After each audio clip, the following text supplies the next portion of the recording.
ನನ್ನ ಜೊತೆ ಇಡೀ ಕರ್ನಾಟಕ ಮಾತು ಅಷ್ಟೇ ಅಲ್ಲ, ದೇಶಾದ್ಯಂತ ಮನೆ ಮಾತಾಗಿರುವಂಥ ವಿಜಯ್ ಸಂಕೇಶ್ವರ್ ಅವ್ರನ್ನ. ಇದು ಸಾಧ್ಯ ಆಗಿದ್ದು ಹೆಂಗೆ ಸರ್? ಇದು ಒಂದು ಸ್ಪೀಡು, ಇನ್ನೊಂದು ಹಠ.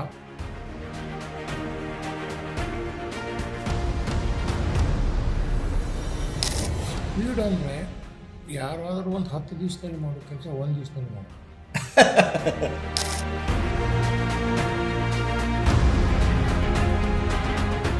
Positive minded. ನಿಮ್ಮದೊಂದು ಡಿಕ್ಷನರಿ ಭಾಳ ಫೇಮಸ್ ಅಲ್ವಾ? ಡಿ.ಕೆ. ಭಾರತ ಇವತ್ತಿಗೂ ಅದು ಮಾರ್ಕೆಟಲ್ಲಿ ಭಾಳ ಪಾಪ್ಯುಲರ್. ಲಕ್ಷಾಂತರ ರೂಪಾಯಿ ನಮ್ಮ ತಮ್ಮ ಮೃತ್ಯುಂಜಯ ಮಾಡ್ತಾ ಇದ್ದಾನೆ. ನಾನು ಮೃತ್ಯುಂಜಯ ಬಸವಣ್ಣಪ್ಪ ಸಂಕೇಶ್ವರ ಅಂತ, ಬಿ ಜಿ ಸಂಕೇಶ್ವರ ಅವರ 4ನೇ ಪುತ್ರ. ಇದನ್ನು ಬಿ ಜಿ ಸಂಕೇಶ್ವರ ಅವರು 1944ರಲ್ಲಿ ಬಿ ಜಿ ಪಬ್ಲಿಕೇಶನ್ಸ್ ಅಂತ ಡಿಕ್ಷನರಿ ಸ್ಟಾರ್ಟ್ ಮಾಡಿದ್ರು, ಡಿ.ಕೆ. ಭಾರದ್ವಾಜ್ ಅಂತ.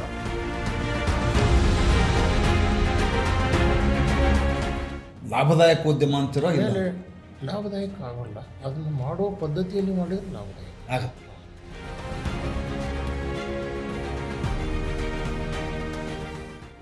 ಇನ್ಜಸ್ಟಿಸ್ ಭಾಳ ಆಗ್ತದೆ.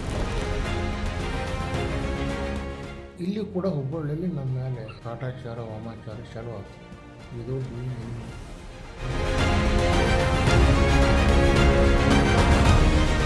ಇಂಗ್ಲೀಷ್ ಪತ್ರಿಕೆ ರಿಪೋರ್ಟ್ರ್ ಎದ್ದು ನಿಂತು ಪತ್ರಿಕಾ ರಂಗವನ್ನು ಹಾಳು ಮಾಡಿಬಿಟ್ರು. ₹2 ಪೇಪರ್ ಇದ್ದದ್ದು ನೀವು ₹1.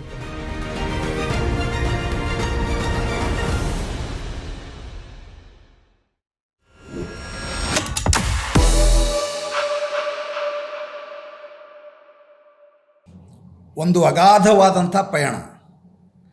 75ರ ಈ ವಯಸ್ಸಿನಲ್ಲಿಯೂ ಚಿಮ್ಮುವಂಥ ತಾರುಣ್ಯ. ಫಾರ್ ಎ ಚೇಂಜ್ ಇವತ್ತು ನಾನು ಹುಬ್ಬಳ್ಳಿಯಲ್ಲಿದ್ದೀನಿ. ಹುಬ್ಬಳ್ಳಿಯ Vijayananda road lines, Vijayananda logistics ಅನ್ನುವಂಥ ಬೃಹತ್ತಾದಂಥ ಒಂದು ನವನವೀನವಾದಂಥ ಜಗತ್ತಿಗೆ ಕಾಲಿಟ್ಟು ನಿಬ್ಬೆರಗಾಗಿದ್ದೇನೆ. ನನ್ನ ಜೊತೆ ಇಡೀ ಕರ್ನಾಟಕ ಮಾತು ಅಷ್ಟೇ ಅಲ್ಲ, ದೇಶಾದ್ಯಂತ ಮನೆ ಮಾತಾಗಿರುವಂಥ ವಿಜಯ್ ಸಂಕೇಶ್ವರ್ ಅವರು ನನ್ನ ಜೊತೆ ಇದ್ದಾರೆ. ನಮಸ್ಕಾರ ಸರ್. ಸರ್, ಇದನ್ನು ನೋಡಿದ ಮೇಲೆ ಪ್ರಶ್ನೆ ಕೇಳಲಿಕ್ಕೆ ನನ್ನ ಹತ್ರ ಏನೂ ಪ್ರಶ್ನೆ ಇಲ್ಲ. ಯಾಕೆಂದರೆ ಇದನ್ನು ಜೀರ್ಣಿಸ್ಕೊಳ್ಳಿಕ್ಕೆ ಒಬ್ಬ ಪತ್ರಕರ್ತನಿಗೆ ಸಾಧ್ಯ ಆಗಲಾರದಂಥ ಜಗತ್ತನ್ನು ನಮ್ಮ ಎದುರಿಗೆ ತೆರೆದಿಟ್ಟಿದ್ದೀರಿ. ನಾವು ನೋಡಿದ್ದು ರಸ್ತೆಯಲ್ಲಿ VRL ಬಸ್ ನೋಡಿರ್ತೀವಿ, VRL ಲಾರಿ ನೋಡಿರ್ತೀವಿ, ಅದು ಬಿಟ್ಟರೆ ತಮ್ಮ ಪೇಪರ್ ಓದಿರ್ತೀವಿ, ಚಾನಲ್ ನೋಡಿರ್ತೀವಿ.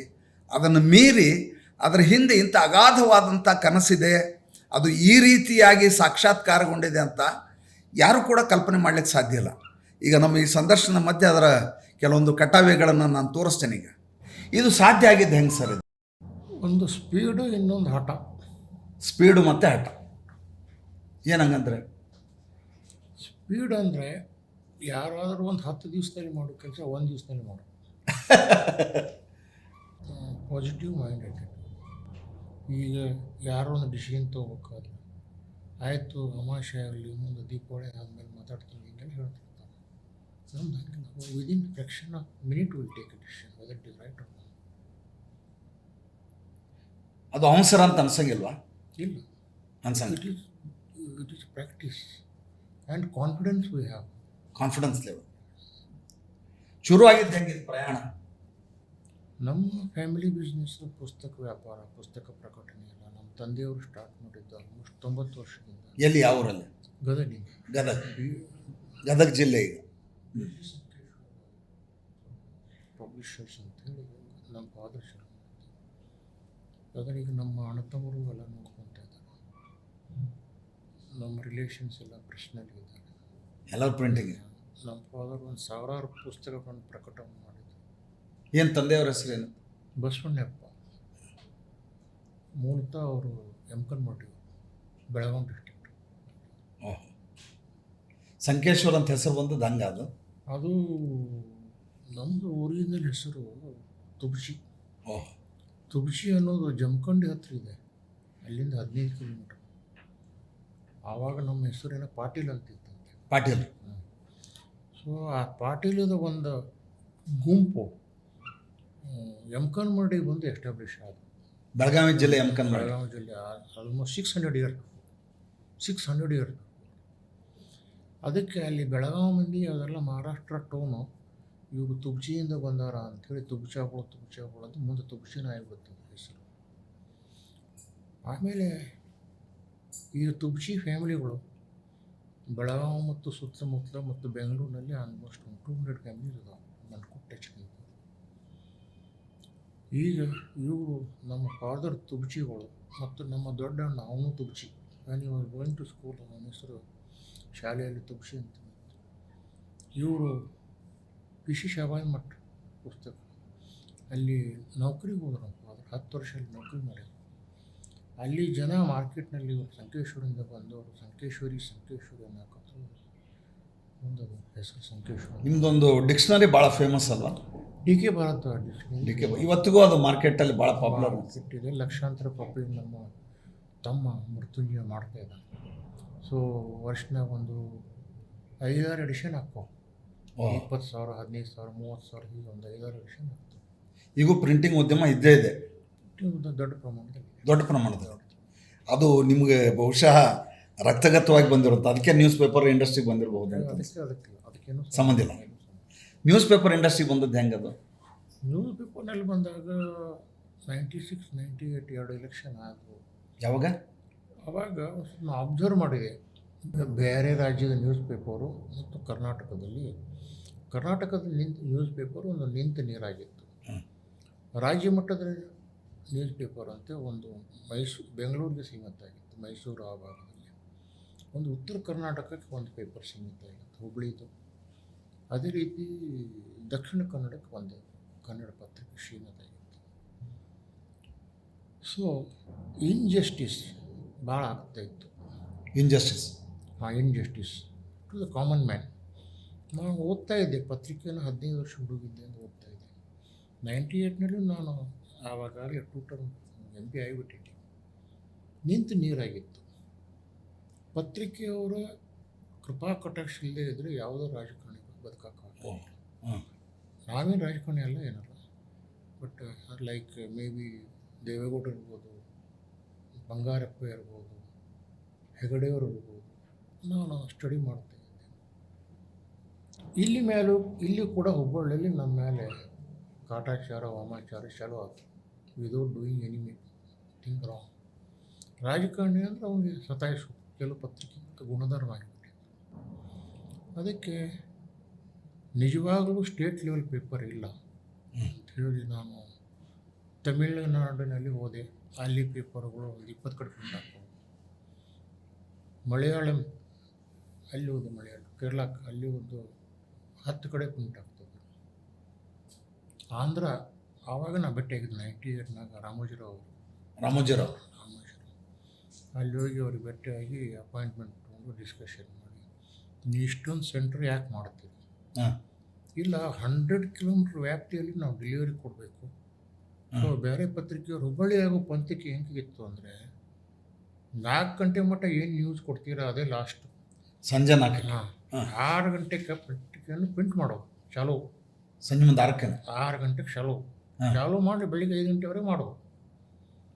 ಫಸ್ಟು ಹುಬ್ಬಳ್ಳಿಯಿಂದ ಪ್ರಿಂಟ್ ಆಗೋದು ಬೀದರ್, ಗುಲ್ಬರ್ಗ ಡಿಸ್ಟ್ರಿಕ್ಟ್. ಅಯ್ಯೋ, ಅಂಬಾಸ್ಟರ್ ಕಾರ್ನಲ್ಲಿ ಹೋಗೋದು. ಅವಾಗ 12 ಅವರ್ ಜರ್ನಿ, 12 ಅವರ್, ರೋಡ್ಗಳು ಚೆನ್ನಾಗಿಲ್ಲ. ಸೊ ಈ ಥರ ಇತ್ತು ಪತ್ರಿಕೆ. ಈಗ ಅದೇ ರೀತಿ ಬಳ್ಳಾರಿ, ನೆಕ್ಸ್ಟ್ ಆದಮೇಲೆ ರಾಯಚೂರು, ಇಲ್ಲೇ ಪ್ರಿಂಟ್ ಆಗಬೇಕು. ಹುಬ್ಬಳ್ಳಿಗೆ ರಾಯಚೂರು ಹೋಗೋದು ರಾತ್ರಿ 9-10 ಗಂಟೆಗೆ ಆಗ ನಡು ಕೊಟ್ಕೊಂಡು ಹೋಗೋ ಅಂಬಾಸ್ಟರ್ ಕಾರ್ನ. That was all over the not in country, in Karnataka. That was the thing. ಇವತ್ತು ಬೆಂಗಳೂರಿನಲ್ಲಿ ಒಂದು ಇಂಗ್ಲೀಷ್ ಮತ್ತು ಕನ್ನಡ ಪತ್ರಿಕೆಯನ್ನು ಮಾಡೋದು ಅವ್ರದ್ದೇ ಆದಂಥ ಒಂದು ದೊಡ್ಡ ಟ್ರಕ್ಕನ್ನು ಇಟ್ಟಿದ್ರು. ಎಲ್ಲ ದಾವಣಗೆರೆ ಎಲ್ಲ ಕೊಟ್ಟು ಇಲ್ಲಿ ಹುಬ್ಬಳ್ಳಿಗೆ ಬೆಂಗಳೂರು ಪ್ರಿಂಟ್ ಆದ ಪತ್ರಿಕೆ ಸುಮಾರಾಗಿ 11-11ವರೆಗೆ ಬರ್ತಿತ್ತು. ಅದಕ್ಕೆ ರಾಮೋಜಿರಾವ್ ಹೇಳಿದರು, 100 ಕಿಲೋಮೀಟ್ರ್ನಲ್ಲಿ ಇದ್ದರೆ ನಾವು ರಾತ್ರಿ 12 ಗಂಟೆವರೆಗೆ ನ್ಯೂಸ್ ಬಂದಿದ್ದು ಕಂಪ್ಲೀಟ್ ಪ್ರಿಂಟ್ ಮಾಡ್ತೀವಿ. Will start printing at 2 o'clock and finish by 4 o'clock. ನಾನು ಆ ಕಾನ್ಸೆಪ್ಟ್ ಒಳಗಡಿಸಿ ಬೆಂಗಳೂರಿಗೆ ಒಂದು ಮಷೀನ್ ಹಾಕಿದೆ. ನೆಕ್ಸ್ಟ್ ಹುಬ್ಬಳ್ಳಿ ಎಡಿಷನ್ ಚಾಲು ಆಯಿತು. ಫಸ್ಟ್ ಬೆಂಗಳೂರು, ಆಮೇಲೆ ಹುಬ್ಬಳ್ಳಿ. ಫಸ್ಟ್ ಬೆಂಗಳೂರು, ಆಮೇಲೆ ಹುಬ್ಬಳ್ಳಿ. ಸೊ ಹುಬ್ಬಳ್ಳಿ ಪತ್ರಿಕೆ ಓಪನಿಂಗ್ನೊಳಗೆ ಒಂದು 2,000 ಜನ ಬಂದಿದ್ದರು. ಅನೇಕ ಸ್ವಾಮೀಜಿಯವರು ಬಂದು ಆಶೀರ್ವಾದ ಮಾಡಿದರು. ಮತ್ತು ಅನೇಕ ಪತ್ರಿಕಾ ರಂಗದ ದಿಗ್ಗಜರು ಕೂಡ ಫ್ರಂಟ್ ಲೈನ್ನಾಗ ಕೂತ್ಕೊಂಡಿದ್ರು. ಮತ್ತು ಹುಬ್ಬಳ್ಳಿಯಿಂದ ಪಂಥಕ್ಕೆ ಹೊಸದಾಗ್ತಾಯಿದೆ ವಿಜಯ ಕರ್ನಾಟಕ ಅಂತೇಳಿ ನಿಮ್ಮಂಥವ್ರು ಏನೂ ಸಂಬಂಧ ಇಲ್ಲದವರು ಬಂದು ದೊಡ್ಡ ಸಂಖ್ಯೆಯಲ್ಲಿ ಇದ್ದರು. ಆವಾಗ 3-4 ರಾಜ್ಯ ಮಟ್ಟದ ಪತ್ರಿಕೆ ಒಟ್ಟು ಸೇಲು 5.5 6 ಲಕ್ಷ ಇತ್ತು ಟೋಟಲ್ ಎಲ್ಲ ಪೇಪರ್ಸ್. ಲೋಕಲ್ ಪತ್ರಿಕೆಗಳು ಬೇರೆ, ರಾಯಚೂರಿನಾಗ ಒಂದು ಬೇರೆ, ಅದಲ್ಲ ಈ ರೀಜನಲ್ ಬಿಟ್ಟು ಸ್ಟೇಟ್ ಪೇಪರ್ಸ್. ಸ್ಟೇಟ್ ಪೇಪರ್ ಅಂದರೆ 2-3. ಓಕೆ, ಆ 2-3 ಪೇಪರ್ ಒಟ್ಟು 5-5.5 ಲಕ್ಷ ಇತ್ತು. ಸೊ ನಾವು ಹುಬ್ಳಿ ಎಡಿಷನ್ ಮಾಡುವಾಗ ನಂದು ಒಂದು ಭಾಷಣ ಏನಾರು ಮಾತಾಡ್ಬೇಕು, ನನಗಂತೂ ಭಾಷಣ ಮಾಡೋಕ್ಕೆ ಬರೋಲ್ಲ. ಸೊ ಮುಂಬರುವ 3 ವರ್ಷದಲ್ಲಿ 10 ಸೆಂಟರ್ನಿಂದ ನಮ್ಮ ಪೇಪರನ್ನು ಪ್ರಿಂಟ್ ಮಾಡಿದ್ವಿ. ಯಾರು ನೀವು ಹೇಳಿದ್ದು? ನಾವು ಎಲ್ಲರೂ ನಿಮ್ಮಂಥವ್ರು ಅದ್ರ ಬಗ್ಗೆ ತಿಳುವಳಿಕೆ ಇಲ್ಲದವ್ರು ಎಲ್ಲ ಚಪ್ಪಾಳೆ ತಟ್ತಿದ್ರು. ತಿಳುವಳಿಕೆ ಇದ್ದವ್ರು ಮುಂದೆ ಕುಂತಿದ್ರು, ಹಿಂಗೆ ನೋಡ್ತಿದ್ರು. 5 ಲಕ್ಷ ಪ್ರತಿಗಳನ್ನು 1 ವರ್ಷದಲ್ಲಿ ನಾವು ದಾಟಿಸ್ತೀವಿ. ನಿಮ್ಮಂಥವ್ರು ಆಗೇನು ಮತ್ತೆ ಚಪ್ಪಾಳೆ ಹೊಡೆಯೋದು, ಕೆಲವ್ರು ಸುಮ್ಮನೆ ಕುಂಟರು.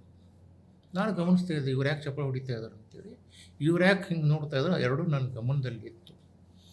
ಆಮೇಲೆ ಅದು ನೆಕ್ಸ್ಟ್ ಡೇದಿಂದ ನಾನು ತುಂಬ ಕಾಲ್ಗಳು ಬರ್ತಾಯಿದ್ದು, ತುಂಬ ಜನ ಪತ್ರ ಬರೋರು.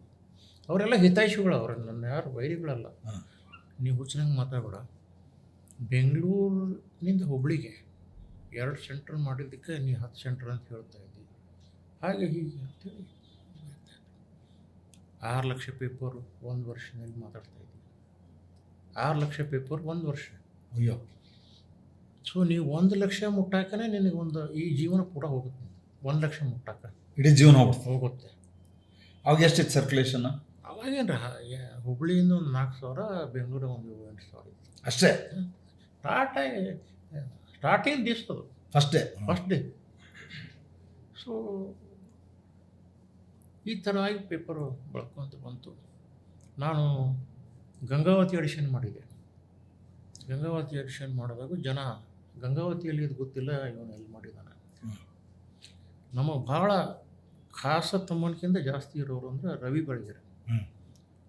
ರವಿ ಬೆಳಗೆರೆ ಅವ್ರನ್ನ ಭೇಟಿ ಆದಾಗ, ಏನಣ್ಣ ನೀನು ಬಳ್ಳಾರಿಗೆ ಮಾಡಿದ್ರೆ ಸರಿ ಇತ್ತು, ನಮ್ಮೂರು ಬೇಡ, ನಮ್ಮೂರು ಬೇಡ ಅಂದರೆ ರಾಯಚೂರಾದ್ರೂ ಮಾಡ್ಬೋದಾಗಿತ್ತು. ಏನದು ಗಂಗಾವತಿ ಯಾರು ಹುಡ್ಕೊಂಡು ಹೋಗ್ಬೇಕು ನಾವು. ನಾ ಹೇಳಿದೆ 2 ತಾಸಿನಾಗ ಪತ್ರಿಕೆ ಮುಟ್ಟೋದಂದರೆ ಕೊಪ್ಪಳ, ಬಳ್ಳಾರಿ, ರಾಯಚೂರು ಡಿಸ್ಟಿಕ್ಕಿನ ಮಧ್ಯೆ ಗಂಗಾವತಿ 4 ಜಾಗ ಅಂತ ಹೇಳಿದಾಗ ಗಣಿತ ಬಿಡಿಸಿಡಿದೆ ನಾವು. ಹುಬ್ಬಳ್ಳಿಯಲ್ಲಿ ಪ್ರಿಂಟ್ ಆದ 6 ಗಂಟೆಗೆ ಪೇಪರ್ ಬೀದರ್ನಲ್ಲಿ ನಾಳೆ ಬೆಳಿಗ್ಗೆ 10ಕ್ಕೆ ಕೊಡ್ತೀವಿ. ಕಾಸ್ಟ್ ಆಫ್ ಟ್ರಾನ್ಸ್ಪೋರ್ಟೇಷನ್ ಕಾಸ್ಟ್ ಒಂದು ಪೇಪರ್ಗೆ 4 ರೂಪಾಯಿ ಆಗ್ತಿತ್ತು. ಲೆಕ್ಕ ಹಾಕಿಲ್ಲ, ಲೆಕ್ಕನೇ ಮಾಡಿ ಯಾರೂ ಲೆಕ್ಕ ಹಾಕಿಲ್ಲ. ನಾವು ಗುಲ್ಬರ್ಗಾದಿಂದ ಬೀದರ್ಗೆ ಕೊಡೋದು 30 ಪೈಸಾ. ಇದು ಒಂದು ಕಾರ್ಬನ್ ಕಾಪಿಯಾಗಿ ಕನ್ನಡ ಪತ್ರಿಕಾ ಮಾಧ್ಯಮ ವರ್ತನೆ ಮಾಡಿದ್ದಕ್ಕೆ ಇಷ್ಟೊಂದು ನಾವು ಹೇಳಿ ನೋಡೋದಿತ್ತು. ಹೀಗಾಗಿ ನಾ ಕಾಸ್ಟ್ ಆಫ್ ಪ್ರೊಡಕ್ಷನ್ ಎಲ್ಲ ರವಿ ಬೆಳಗ್ಗೆ ತಿಳಿಸಿ, ಓ ಅಣ್ಣ ಹಿಂಗೆ ಐತೆ, ನಿಮ್ಮ ಲಾರಿ ಒಳಗೆ ಹೋಗಿಬಿಡ್ತಿಬಿಡು ಅಂತ. ಲಾರಿಗೆ ಅದಕ್ಕೆ ಸಂಬಂಧ ಇಲ್ಲ, ನಮ್ಮ ಲಾರಿ ಒಳಗೆ ಹೋದ್ರೆ 4 ದಿವಸ ಆಗಬೇಕು, ಮುಟ್ಟಾಗೋದಿಲ್ಲ, ಬೇರೆ ನೆಟ್ವರ್ಕ್ ಟ್ಯಾಕ್ಸಿ ಒಳಗೆ ಹೋಗೋದು ಅಂತ ಹೇಳಿ. ಆವಾಗ ಸಾಧಾರಣ 1,000ಕ್ಕಿಂತಲೂ ಕಮ್ಮಿ ಊರುಗಳಿಗೆ ಪತ್ರಿಕೆಗಳು ಮುಟ್ತಿತ್ತು, ಬೇರೆ ಪತ್ರಿಕೆ. ನಮ್ಮ ಪತ್ರಿಕೆ ಅಂದಾಜು 1 ವರ್ಷದಲ್ಲಿ 3,600 ಊರುಗಳಿಗೆ ಮುಟ್ತಿತ್ತು. ವಾ, ಅವ್ರ ಪತ್ರಿಕೆನೇ ನೋಡಿದ್ದಿಲ್ಲ. ಅವರು ಪತ್ರಿಕೆ ನೋಡ್ಬೇಕಂದ್ರೆ 50-60 ಕಿಲೋಮೀಟ್ರ್ ದೂರ ಎಲ್ಲೇ ಒಂದು ಕಡೆ ಇರೋರು ಯಾರಾದರೂ ಆ ಊರಿಗೆ ಹೋಗ್ತಿದ್ರೆ ಒಂದು ತೊಗೊಂಬರಪ್ಪ ಅಂತ ಹೇಳ್ತಿದ್ರು. ಈ ಥರ ಇತ್ತು ಪರಿಸ್ಥಿತಿ. ಸೊ ಅಂಥಲ್ಲೆಲ್ಲ ಪತ್ರಿಕೆಗಳು. ಕನ್ನಡ ಪತ್ರಿಕೆಯಲ್ಲಿ ಪುರವಣಿ ಅಂತ ಮಾಡಿದ್ದು ನಾವು ಮೊದಲಿಗೆ. ನಾವು ಪುರವಣಿ ಬೇರೆ ಲ್ಯಾಂಗ್ವೇಜ್ನಲ್ಲಿ ಓದಿದ್ದೆ, ಪುರವಣಿ ಅಂತ ಮಾಡಿದ್ದು. ಆಮೇಲೆ ಒಂದೊಂದೇ ಸೆಂಟರ್ಗಳನ್ನು ನಾವು 1 ವರ್ಷದಲ್ಲಿ 10 ಸೆಂಟರ್ ತೆಗೆದು. ಆಯ್ತಾ? ಎಸ್, 10 ಆಯ್ತಾ? ಎಸ್. ಆಮೇಲೆ 1 ವರ್ಷಕ್ಕೆ 6.5 ಲಕ್ಷ ಸರ್ಕ್ಯುಲೇಷನ್ ರೀಚ್. ಆಮೇಲೆ ಕೆಲವರು ನಿಮ್ಮಂಥ ಬುದ್ಧಿವಂತರು ಒಂದು ಕ್ವಶನ್ ಮಾರ್ಕ್ ಹಾಕ್ತಿರ್ತಾರೆ ಯಾವಾಗಲೂ. ಇವರು ಪ್ರೈಸ್ ವಾರ್ ಮಾಡಿ, ಪೈಪೋಟಿ ಮಾಡಿ ಪತ್ರಿಕಾ ಉದ್ಯಮವನ್ನು ಸತ್ಯಾನಾಶ ಮಾಡಿದ್ರು. ಅಲ್ಲ ರೀ, ಹುಬ್ಬಳ್ಳಿಯಿಂದ 4 ರೂಪಾಯಿ ಟ್ರಾನ್ಸ್ಪೋರ್ಟ್ ಖರ್ಚು ಮಾಡಿ ಬೀದರಿಗೆ ಹೋಗುವಂಥ ಪೇಪರು ಗುಲ್ಬರ್ಗಾದಿಂದ ನಾನು 30,000 ರೂಪಾಯಿ 30 ಪೈಸೆ ಖರ್ಚು ಮಾಡಿ ಬೀದರಿಗೆ ಕೊಡ್ತಾ ಇದ್ದೀನಿ. ಯಾವುದು ಕಾಸ್ಟ್ ಕಟಿಂಗ್ ಅಂದರೆ ಯಾವ ರೀತಿ ಮಾಡೋದು? ಯಾಕಂದರೆ ಹುಬ್ಬಳ್ಳಿಯಿಂದ ಬೀದರ್ ಮಠ ಹೋಗುವವರೆಗೆ ಆ ಕಾರ್ನಲ್ಲಿ ಒಂದು 100 ಪತ್ರಿಕೆ ಅಷ್ಟೇ ಉಳಿತಿತ್ತು. ಹೌದು. ನಮ್ಮದು ಅವಾಗೆಲ್ಲ ಬೀದರ್ ಗುಲ್ಬರ್ಗ ಮಂದಿ, ಈಗಾದರೂ ಅದು ಹೆಬಿಟ್ ಇದೆ ಅಲ್ಲಿ. ಆಂಧ್ರದಿಂದ ನಮ್ಮ ಕನ್ನಡಪ್ರಭದ ಪತ್ರಿಕೆ ಬರ್ತಿತ್ತು ಹೈದರಾಬಾದಿಂದ, ಅದನ್ನು ಓದ್ತಿದ್ರು. ಇಂಡಿಯನ್ ಎಕ್ಸ್‌ಪ್ರೆಸ್ ಮತ್ತು ಹಿಂದೂ ಪೇಪರ್ ಓದ್ತಾಯಿದ್ರು. ಮತ್ತು ಅಲ್ಲಿ ಮರಾಠಿ, ಹಿಂದಿ ಮತ್ತು ಉರ್ದು ಪೇಪರ್ಗಳು ಭಾಳ ಇದ್ದವು. ಅವೆಲ್ಲ ಹೈದರಾಬಾದಿಂದ ಬರ್ತಿತ್ತು. ಗುಲ್ಬರ್ಗ, ಬೀದರು, ಭಾಲ್ಕಿ ಪೂರ ಎರಡೂ ಡಿಸ್ಟ್ರಿಕ್ಟ್. ಈ ಈ ಬೆಂಗಳೂರು ಬೇಸ್ ಮತ್ತು ಹುಬ್ಳಿ ಬೇಸ್ ಪತ್ರಿಕೆ ಟೋಟಲ್ ರಿಜೆಕ್ಟ್ ಮಾಡಿದ್ರು. So this was the position. ನಮ್ಮದು ಕ್ವಾಂಟಿಟಿ ಹೆಚ್ಚಾಯ್ತಲ್ಲ.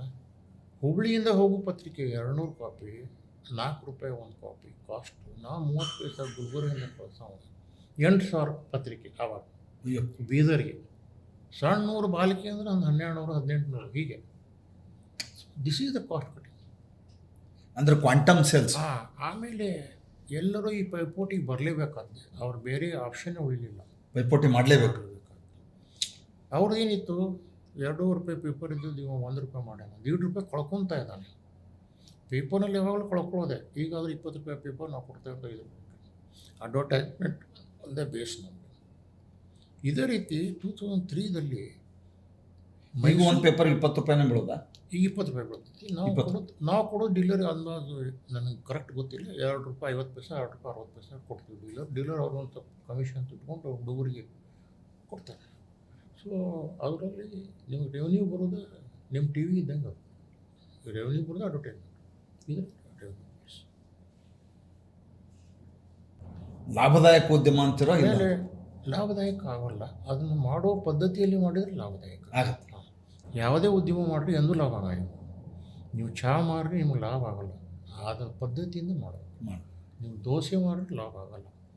ಮೊನ್ನೆ ನನ್ನ ಮೊಮ್ಮಗಳು ನೋಡಿದ್ವಿ, ಒಬ್ಬ ದೋಸೆ ಮಾಡೋಂಗೆ ಕೇಳಿದಂತೆ, ನಿನ್ಗೆ ಎಷ್ಟು ದುಡಿತೀಯ ಅಂಥೇಳಿ. ಎಷ್ಟು ದುಡಿತೀಯ ಒಂದು ದಿವಸಕ್ಕೆ? ನಂದು 1 ಲಕ್ಷ ರೂಪಾಯಿ ಸೇಲ್ ಇದೆ ಒಂದು ದಿವಸಕ್ಕೆ. 20,000 ರೂಪಾಯಿ ನಾನು ತೊಗೊಂಡು ಹೋಗ್ತೀನಿ. ಹಾಗೆ ಅದು ಆ ಪದ್ಧತಿಯಲ್ಲಿ ಮಾಡಿದರೆ ಆಗುತ್ತೆ ಎಲ್ಲದೂ ಬಿಸ್ನೆಸ್ನಲ್ಲಿ. ಬಟ್ ಯಾವುದೇ ಒಂದು ಉದ್ಯಮದಲ್ಲಿ ಪರಿಣತಿ ಇಲ್ಲದೆ ಇಳಿಯೋದ್ರಿಂದ ನಷ್ಟ ಆಗೋ ಸಾಧ್ಯತೆ ಜಾಸ್ತಿ ಇರ್ತಲ್ಲ. ಎಲ್ಲರೂ ಹೊಸದಾಗಿ ಬರೋರೆಲ್ಲ ಪರಿಣಿತಿ ಇಲ್ಲದೇ, ನೋಬಡಿ ಈಸ್ ಹ್ಯಾವಿಂಗ್ ಎಕ್ಸ್ಪೀರಿಯನ್ಸ್. ಆದರೆ ನಾವೆಲ್ಲಿ ತಪ್ಪು ದಾರಿಗೆ ಹೋಗ್ತಾ ಇದ್ದೀವಿ ಸ್ವಲ್ಪ ಗಮನ ಮಾಡಬೇಕು. ನಿಮ್ಮದು ಡೆವಲಪ್ಮೆಂಟ್ ಯಾವಾಗ ನಿಲ್ಲುತ್ತೆ ಅಂದರೆ when you become a carbon copy. ನನ್ನ ಸುದೈವ ಅನ್ಬೋದು, ಪತ್ರಿಕಾ ರಂಗದಲ್ಲಿ ಆಯ್ತು, ನಿಜ ಜೀವನದಲ್ಲಿ ಆಯ್ತು, ಅಥವಾ ಲಾರಿ ಬಿಸ್ನೆಸ್ನಲ್ಲಿ ಆಯ್ತು, ಬಸ್ನಲ್ಲಿ ಆಯ್ತು, ನಾವು ಕಾರ್ಬನ್ ಕಾಪಿ ಆಗಲಿಲ್ಲ. ಇವತ್ತು ಪತ್ರಿಕಾ ರಂಗದಲ್ಲಿ ಅನೇಕ ಜನ ನಮ್ಮ ಕಾಂಪಿಟೇಟರ್ ಇದ್ದಾರೆ. ಮತ್ತು ಲಾರಿಯಲ್ಲಿ 1,000 ಜನ competitor. Almost all carbon copies. ಅಲ್ಲಿ ನಿಮ್ಮದು ಅಧೋಗತಿಗೆ ಅದೊಂದು ಕಾರಣ ಆಗುತ್ತೆ ಇಷ್ಟೇ. ಅಂದರೆ ಹೊಸ ಆವಿಷ್ಕಾರ ಮಾಡೋ ಮೂಲಕ ಏನಾದ್ರು ಲಾಭ ಮಾಡೋದು. ಈ ಥರ ಒಂದು 2-3 ಉದಾಹರಣೆ ಕೊಟ್ಬಿಡ್ತೀನಿ. ಕಾಸ್ಟ್ ಆಫ್ ಟ್ರಾನ್ಸ್ಪೋರ್ಟೇಷನ್ ಉಳಿಸಿದ್ದು ಹೇಗೆ ಗೊತ್ತಾಯ್ತು ತಮ್ಗೆ ಗೊತ್ತಾಯಿತು. 2003ರಲ್ಲಿ ಮೈಸೂರಿನಲ್ಲಿ ನಾನು ಕನ್ನಡ ನಾಡು ಪಕ್ಷದ ಪ್ರಚಾರಕನೇ ಹೋಗಿದ್ದೆ. ಆವಾಗ ಪ್ರೆಸ್ ಮೀಟ್ ಮಾಡಿದ್ದೆ ಮೈಸೂರಾಗ. ದಿಲ್ಲಿ ಬೇಸಿನ ಒಂದು ಇಂಗ್ಲೀಷ್ ಪತ್ರಿಕೆಯ ರಿಪೋರ್ಟ್ರ್ ಎದ್ದು ನಿಂತು ಪತ್ರಿಕಾ ರಂಗವನ್ನು ಹಾಳು ಮಾಡಿಬಿಟ್ರಿ. ನೀವು 2 ರೂಪಾಯಿ ಪೇಪರ್ ಇದ್ದದ್ದು ನೀವು 1 ರೂಪಾಯಿ ಮಾಡಿದ್ರಿ. ನಿಮ್ದು ಯಾವ ಪೇಪರಪ್ಪ ಅಂತ ಕೇಳಿದ್ದೀನಿ. Delhi base paper. ಆ ಪೇಪರ್ ದಿನ as A member of parliament ಓದ್ತಾ ಇದ್ದೆ. ನೋಡು ಮಾರಾಯ, ನಾ ಕೊಡ್ತಾ ಇರೋದು 1 ರೂಪಾಯಿ ಪೇಪರು, 16 ಪುಟಗಳದ್ದು. ನಿಮ್ಮದೇ ನಿಮ್ಮ ಮಾಲೀಕತ್ವದಲ್ಲಿರುವಂಥ ಇಂಗ್ಲೀಷ್ ಪೇಪರು 60 ಪುಟ. 2-3 ಪೇಪರ್ ಅದಾವ ಅಲ್ಲಿ ದಿಲ್ಲಿ ಒಳಗೆ, ಎಲ್ಲ 60 ಪುಟ. ಅವಾಗ ಈಗ ಸ್ವಲ್ಪ ಕಡಿಮೆ ಆಗ್ಯಾವ ಪುಟಗಳು, ಯಾಕಂದ್ರೆ ಅಡ್ವರ್ಟೈಸ್ಮೆಂಟ್ ಕಡಿಮೆ ಆಗೈತಿ. 60 ಪುಟ 1.5 ರೂಪಾಯಿ ಕೊಡ್ತಾರೆ. ಹೆಂಗೆ ಕೊಡ್ತಾರೆ? ಅದು ಹೆಂಗೆ ಕೊಡ್ತಾರೆ ನನ್ನ ಸ್ವಲ್ಪ ತಿಳ್ಕೊಂಡು ಹೇಳು ಅಂತೇಳಿ. ಅವರು 60 ಪುಟದ್ದು 1.5 ರೂಪಾಯಿ ಕೊಡ್ತಾರೆ. ಕೊಟ್ಟು ಒಂದು ಪತ್ರಿಕೆಗೆ 10 ರೂಪಾಯಿ ಲಾಭ ಮಾಡ್ಕೊತಾರೆ ನೋಡಿ. ಅಂದ್ರೆ ಮಾಡೋ ತರೀಕ ಅಡ್ವರ್ಟೈಸ್ಮೆಂಟ್ ಜಾಹೀರಾತು ಬರ್ತದೆ. 60 ಪೇಜ್ ಪತ್ರಿಕೆಯಲ್ಲಿ 40-45 page advertisement. That English paper still it is number 1 paper. They are making 10 ರೂಪಾಯಿ. ಈಗ ಎಷ್ಟೈತೆ ರೇಟ್ ಗೊತ್ತಿಲ್ಲ, ಇರ್ಬೇಕು 4-5 ರೂಪಾಯಿ ಇರ್ಬೇಕು, ನನಗೆ ಗೊತ್ತಿಲ್ಲ. ಅವರು ಒಂದು 10-15 ರೂಪಾಯಿ 20 ರೂಪಾಯಿ ಒಂದು ಪೇಪರಿಗೆ ಲಾಭ ಮಾಡ್ಕೊತಾರೆ. ಬಟ್ ಎಲ್ಲ ಪತ್ರಿಕೆಯವರು ನಿಮ್ಮನ್ನು ಬೈಕೊಂಡಿದ್ದಂತೂ ನಿಜ. ಇಲ್ಲ, ಬೈಕೊಂಡ್ರೆ ಎಲ್ಲ ನಮ್ಮವ್ರು, ಮತ್ತು ಹೊರಗಿನವ್ರು ಯಾರಿಲ್ಲ. ಬೇರೆಯವ್ರು ಬೈದೆ, ನಮ್ಮವರ ಬೈಯೋದು.